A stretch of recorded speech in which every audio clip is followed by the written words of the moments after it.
Hello, আসসালামু আলাইকুম everyone. আশা করি সবাই অনেক ভালো আছেন। তো বরাবরের মতো চলে আসলাম আজকে নতুন আরেকটি ভিডিও নিয়ে। আজকের ভিডিওতে আমরা আলোচনা করব ডেনমার্কের স্টুডেন্ট ভিসা নিয়ে। ডেনমার্ক একটি সিরিজ হবে। এই সিরিজে আমরা মূলত ৩টি ভিডিও দেখব। ৩টি ক্যাটাগরির ৩টি ভিডিও হবে। প্রথমে আমরা দেখব স্টাডি ইন ডেনমার্কের বেসিক ইনফরমেশন গুলো নিয়ে জানবো। দ্বিতীয় ভিডিওতে আমরা দেখব প্রসেসগুলা, কিভাবে অ্যাপ্লিকেশন করতে হয়, কিভাবে বিভিন্ন ফর্মগুলো ফিল আপ করতে হয়। এবং ৩ নম্বর ভিডিওতে আমরা দেখব ডেনমার্কে কি কি স্কলারশিপ রয়েছে এবং সেসব স্কলারশিপে আমরা কিভাবে আবেদন করব এবং সেগুলো রিকোয়ারমেন্টস কি।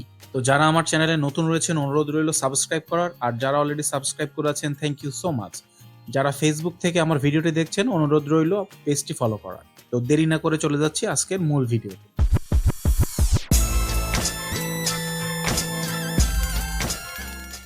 প্রথমেই আমরা ডেনমার্ক দেশটির সম্পর্কে কিছু তথ্য জানব। উত্তর পশ্চিম ইউরোপের একটি রাষ্ট্র এই ডেনমার্ক। ভাইকিংয়েরা ১১০০ বছর আগে ডেনীয় রাজ্য প্রতিষ্ঠা করে। এটি ইউরোপের সবথেকে দীর্ঘস্থায়ী রাজত্বগুলোর একটি।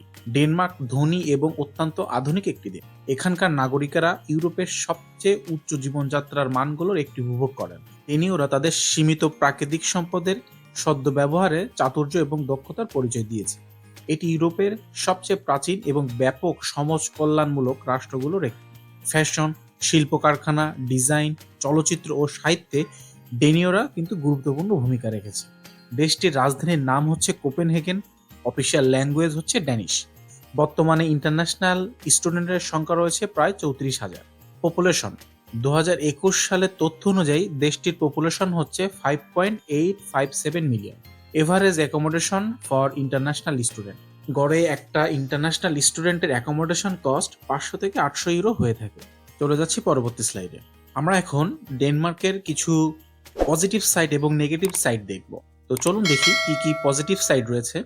ইউরোপের অন্যান্য দেশগুলোর তুলনায় ডেনমার্কের টিউশন ফিসটা তুলনামূলকভাবে অনেক কম। তারপরে হচ্ছে নো ব্যাংক স্টেটমেন্ট, আপনার কিন্তু কোনো ব্যাংক স্টেটমেন্ট দেখানোর প্রয়োজন হবে না।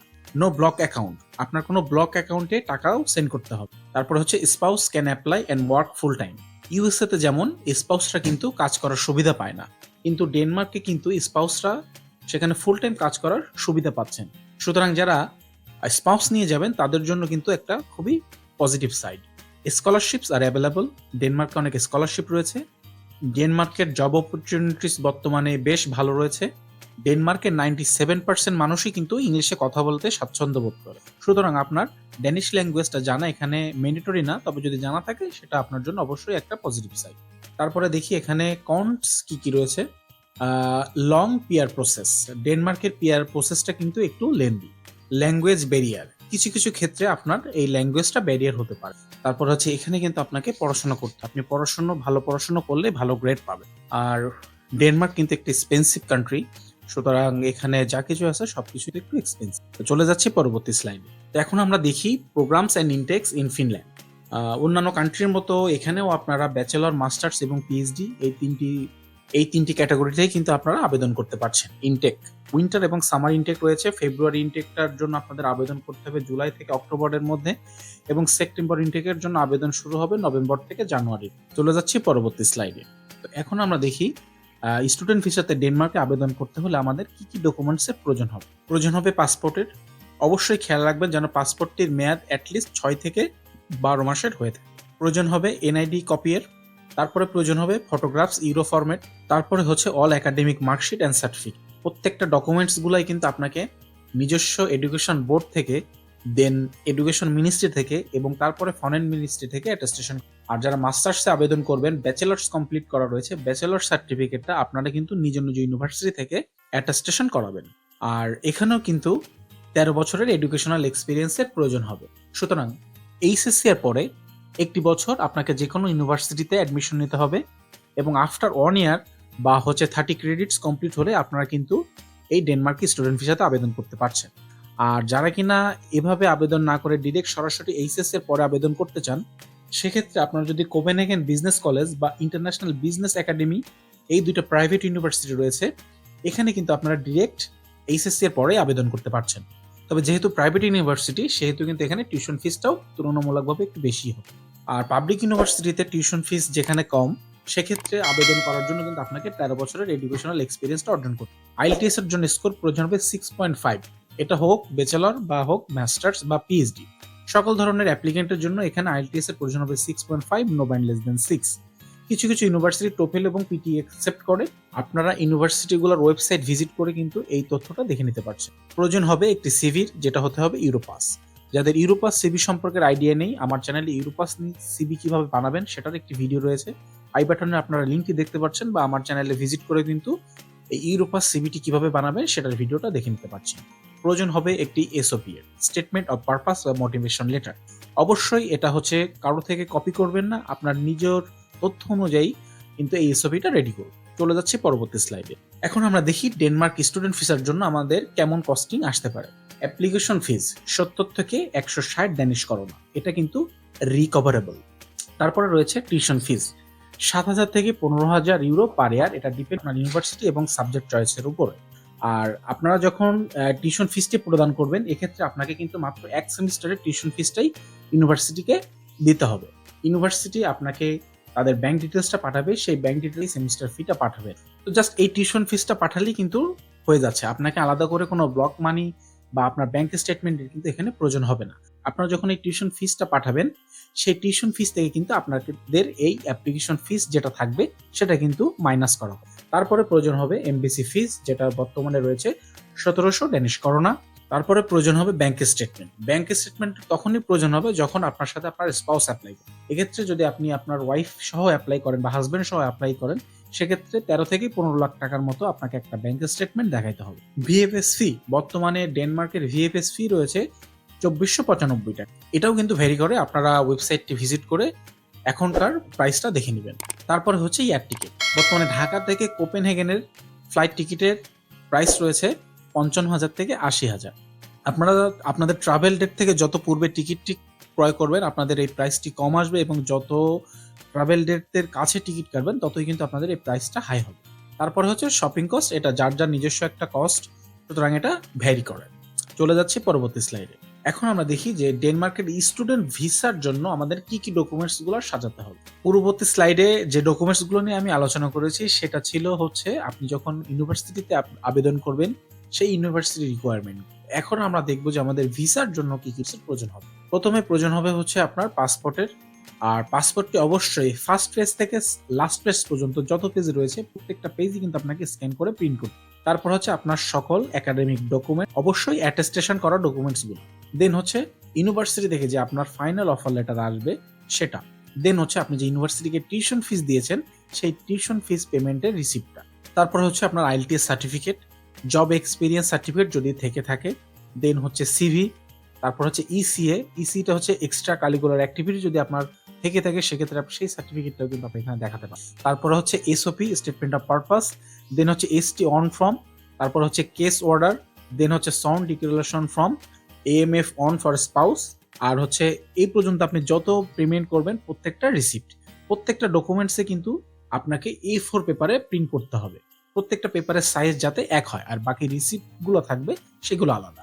এই যে প্রসেসগুলো রয়েছে হচ্ছে আপনার ST on form fill up করা, ইউনিভার্সিটিতে অ্যাপ্লিকেশন করা, দেন হচ্ছে কেস অর্ডারটা কিভাবে বের করতে হয়, আপনারা কিভাবে এই যে সাউন্ড ডিক্লারেশন ফর্মটা ফিল আপ করবেন, এই সম্পর্কের বিস্তারিত তথ্য নিয়ে যদি আমি আলোচনা করতে চাই তো দেখা যাবে যে ভিডিওটা কিন্তু অনেক বড় হয়ে যাবে। সুতরাং আমি এই ডেনমার্ক নিয়ে 3টি ভিডিও আনবো। আমি প্রথমে ভিডিও শুরুতে আলোচনা করেছি, এই ভিডিওতে থাকবে বেসিক ইনফরমেশন গুলা নিয়ে। দ্বিতীয় ভিডিওতে থাকবে আপনারা কিভাবে এই যে অ্যাপ্লিকেশন গুলো করবেন, ফর্ম গুলো ফিল আপ করবেন এটা, এবং থার্ড ভিডিওতে থাকবে হচ্ছে ডেনমার্কের স্কলারশিপ তথ্য নিয়ে। চলে যাচ্ছে এখন পরবর্তী স্লাইডে। এখন আমরা দেখবো অ্যাপ্লিকেশন প্রসেস। প্রথমে হচ্ছে আপনি কিন্তু ইউনিভার্সিটিগুলোর ওয়েবসাইট ভিজিট করে ডিরেক্টলি তাদের ইউনিভার্সিটির ওয়েবসাইট থেকে কিন্তু আবেদন করতে পারছেন। ডিটেলস ইনফরমেশন জানার জন্য আপনারা ভিজিট করতে পারেন www.studyindenmark.de। দেন আপনারা এই ওয়েবসাইটটা থেকেও অ্যাপ্লাই করতে পারবেন। লিঙ্কগুলো অবশ্যই আমি ভিডিও ডিসক্রিপশনে প্রোভাইড করব। তাছাড়া আপনারা কিন্তু এই 3 নম্বরে যে লিঙ্কটা আমি প্রোভাইড করেছি, আপনারা কিন্তু এই লিঙ্কে ভিজিট করেও সরাসরি থেকে অ্যাপ্লিকেশন। তো এই পরবর্তী ভিডিওতেই আমি দেখাবো এই dance.stads.dk এই ওয়েবসাইটটা থেকে আপনারা কিভাবে স্টেপ বাই স্টেপ অ্যাপ্লিকেশনটা কমপ্লিট করতে পারেন। তো আমরা একটু প্রসেসটা দেখি। প্রথমত আমরা সাবজেক্ট এবং আমাদের ইউনিভার্সিটিটা সিলেক্ট করব, দেন আমরা অ্যাপ্লিকেশন করব ইউনিভার্সিটিগুলো। দেন অ্যাপ্লিকেশন করার পরে আমাদের চলে আসবে conditional offer letter. Conditional offer letter আসলে আমরা আমাদের ইউনিভার্সিটিকে টিউশন ফিসটা পেমেন্ট করবো, এক সেমিস্টারের টিউশন ফিস। আপনাকে কত অ্যামাউন্ট পেমেন্ট করতে হবে এটা ইউনিভার্সিটি অথরিটি আপনাকে কিন্তু ইমেলের মাধ্যমে জানাবে। দেন হচ্ছে আমরা পাবো হচ্ছে আনকন্ডিশনাল অফার লেটার। সেটা আসার পরে আমাদের যে ডকুমেন্টসগুলো রয়েছে সেই ডকুমেন্টসগুলো নিয়ে আমরা চলে যাব সরাসরি ভিএফএসে। সেখানে আমাদের পেপারসগুলো জমা দিব। দেন হচ্ছে আমাদের ভিসা অ্যাপ্রুভালটা আসবে যে আমরা ভিসাটা আমাদের হচ্ছে কি হচ্ছে না। তো এই হচ্ছে আপনার total A to Z process. চলে যাচ্ছি পরবর্তী স্লাইডে।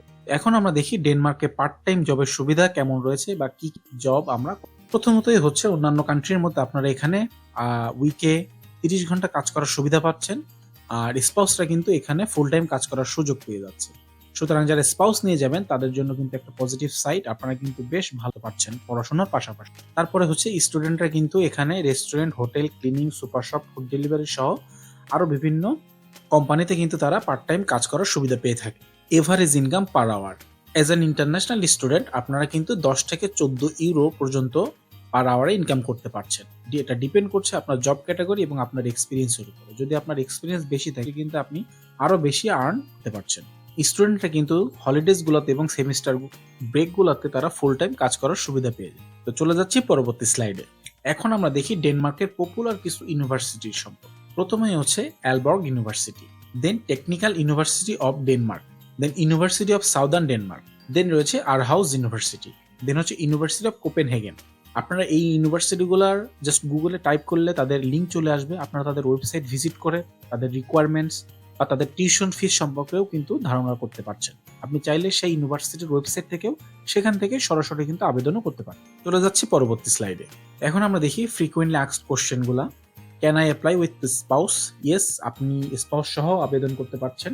যারা মাস্টার্স এবং পিএইচডি অ্যাপ্লিকেন্ট রয়েছেন তারা কিন্তু স্পাউস সহ আবেদন করতে পারেন। আইএলটিএস 6 পয়েন্ট স্কোরটা মাস্ট কিনা? জি, আইএলটিএস এর স্কোর 6.5টা এখানে must. Is it possible to manage living expense and tuition fees by part time? Yes, এটা পসিবল রয়েছে। আপনারা ডেনমার্কে কিন্তু পার্ট টাইম জব করে দেখা যাবে যে আপনাদের লিভিং এক্সপেন্সটা এবং টিউশন ফি ইজিলি আর্ন করতে।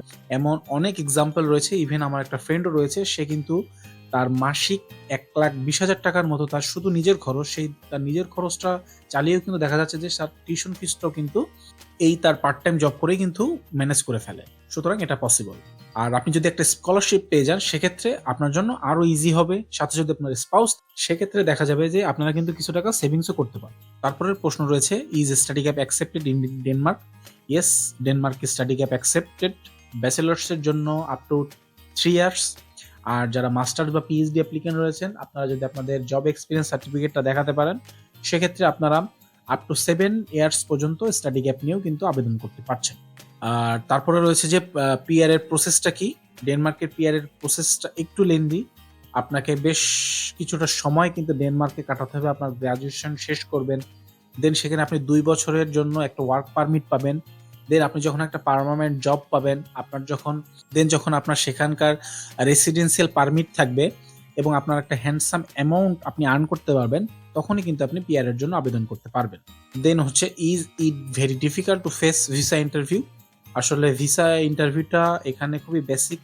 আপনাকে দেখা যাবে যে আপনার সাবজেক্ট সম্পর্কে জানতে চাইতে পারে, আপনি কেন ডেনমার্ক চয়েস করেছেন, কেন ইউনিভার্সিটি সিলেক্ট করেছেন, কেন এই সিটিটা চয়েস করেছেন, আপনার সাবজেক্টের ক্রেডিট কত, কি কি সাবজেক্ট রয়েছে, টিউশন ফিস কত ছিল, এই সম্পর্কের কিছু বেসিক তথ্য আপনার কাছে জানতে চাইতে পারে।